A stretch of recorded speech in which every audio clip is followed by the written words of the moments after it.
Hello, stories for kids. Where's the story bell? Bang a bang, a bang a bell. Stories for kids with me, Morel. I am the big kid, and I have Birdie with me. Hello, Birdie. Hello again, Birdie. And talking about kid, this story is called The Kid and the Tiger. Okay, you are sitting very comfortably, I know you are. So, let's begin the story about the kid and the tiger. Once upon a time, there lived in the forest a mother goat who had 4 fat little kids named Roley, Polly, Skipster, and Jumpster.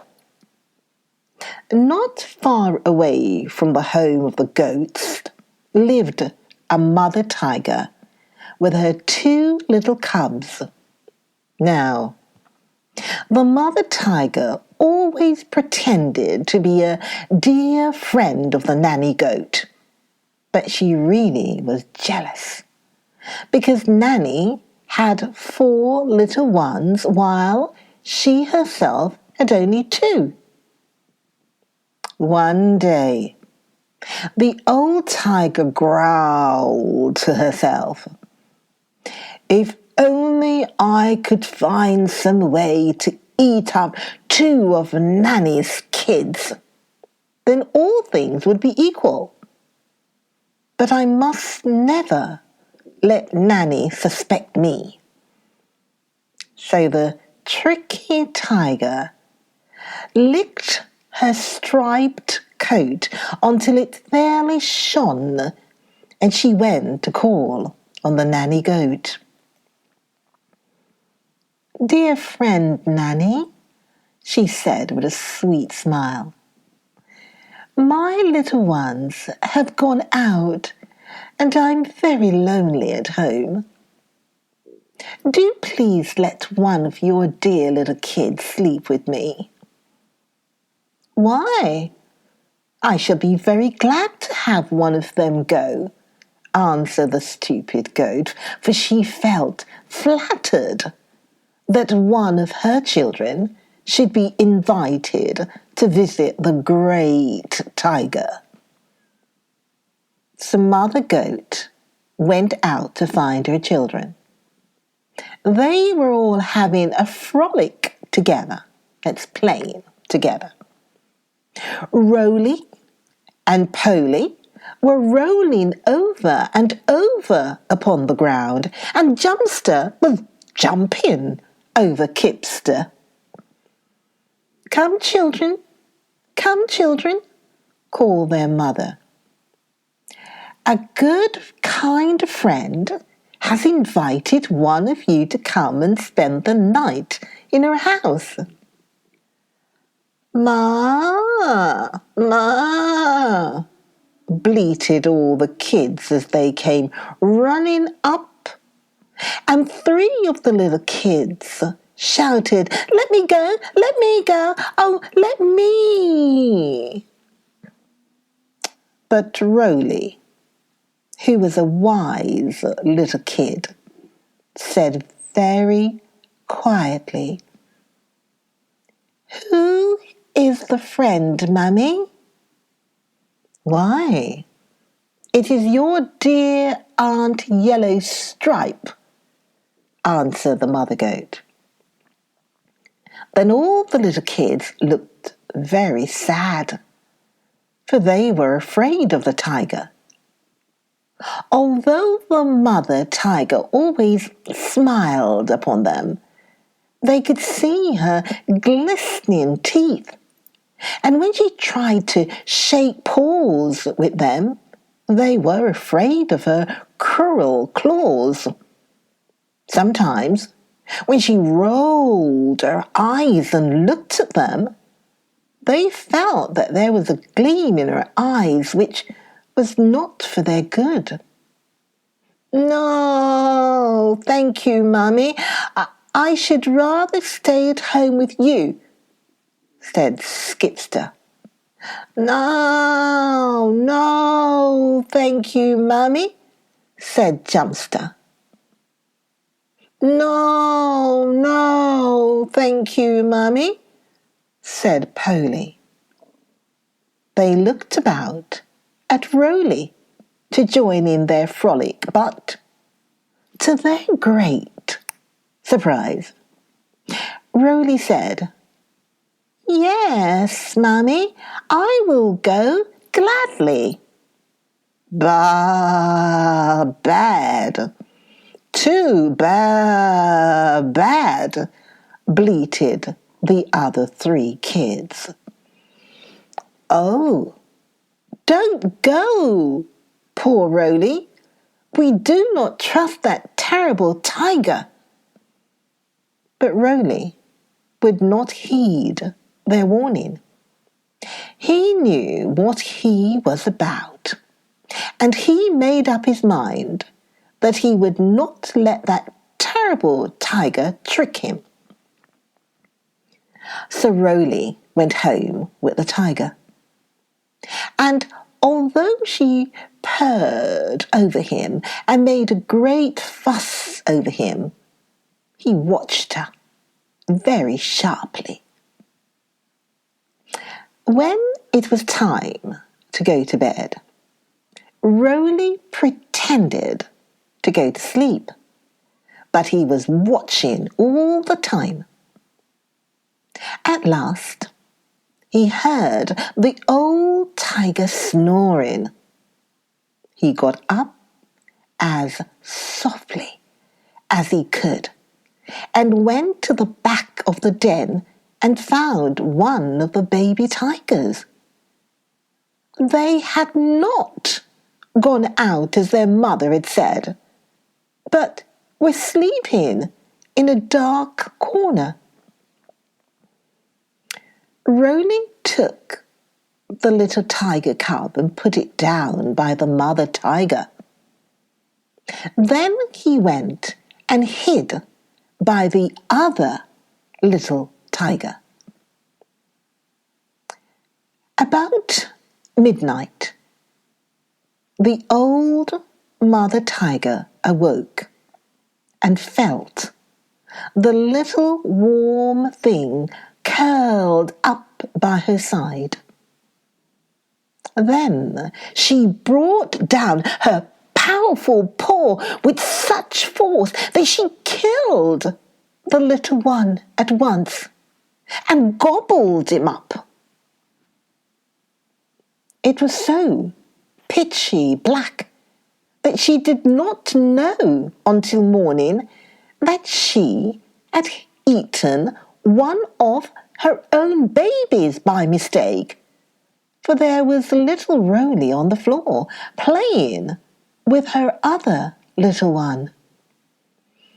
When she realized what had happened, she was wild with rage. Her eyes gleamed with a cruel light, but she managed to purr out sweetly. Did you sleep well last night, Roley dear? Yes, Auntie, said Roley. Only a gnat stung me.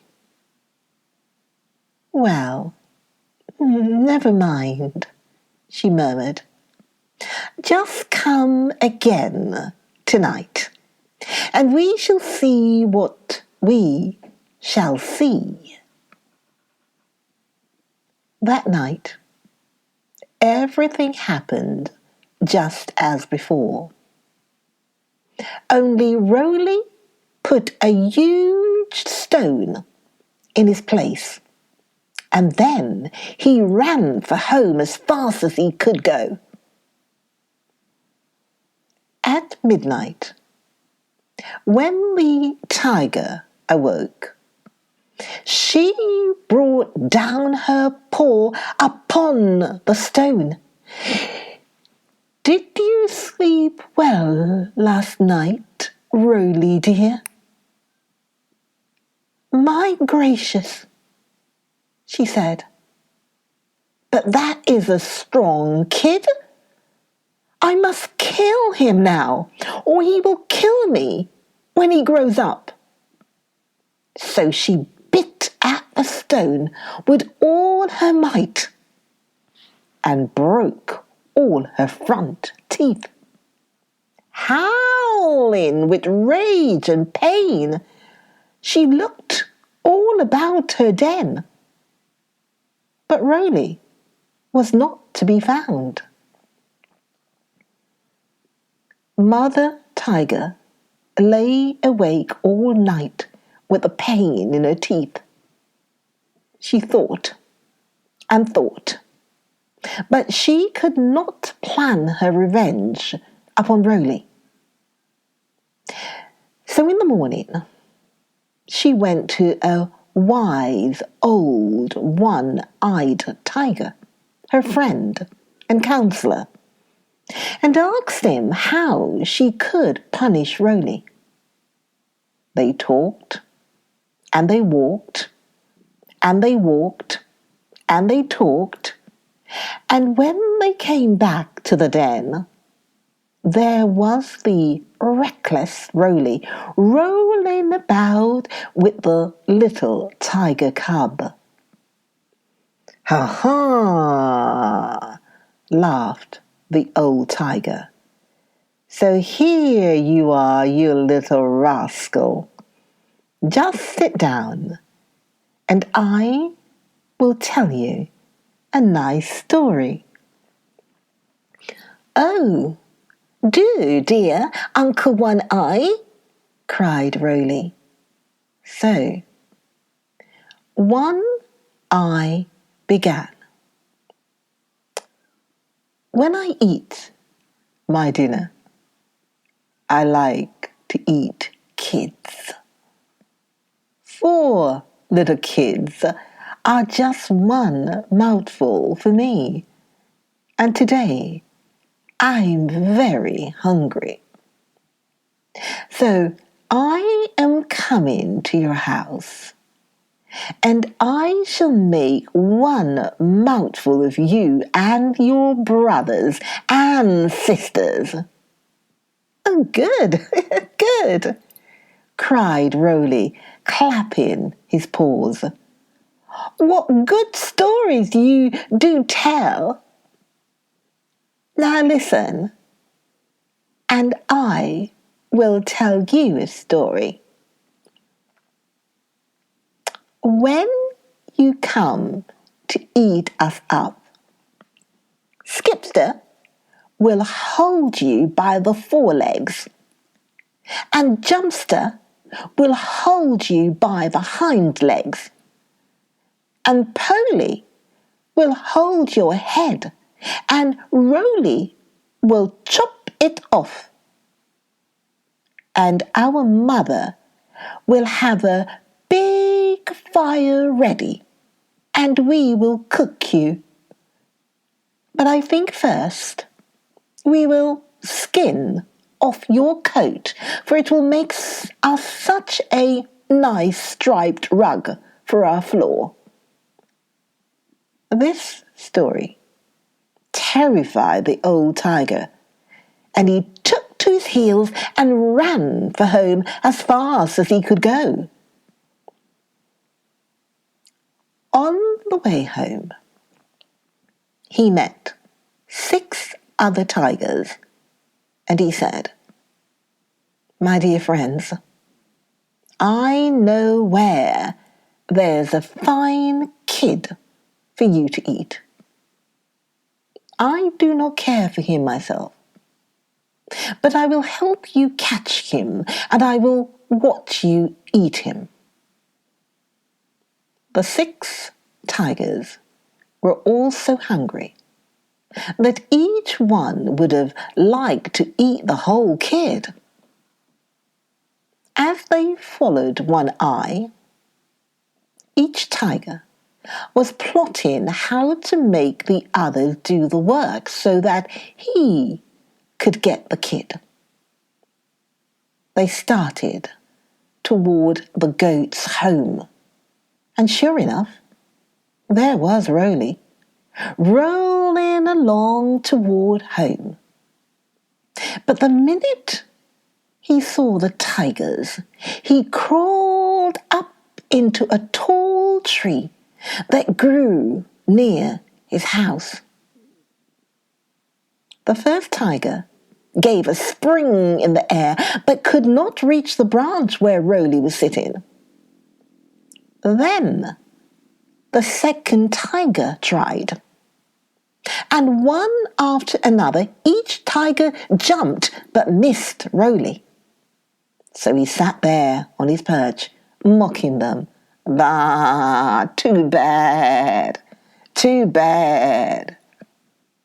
At last, the tigers had to give up, and they all sat in a ring and took counsel together. Then One Eye said, "I know how we can reach him.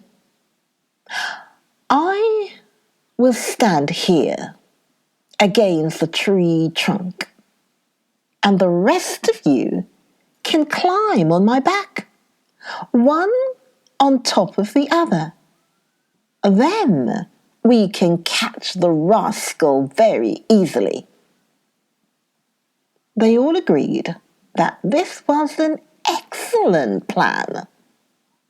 So One Eye propped himself against the tree, and the other tigers climbed one on top of the other until the top tiger reached out his paw and almost touched Roley.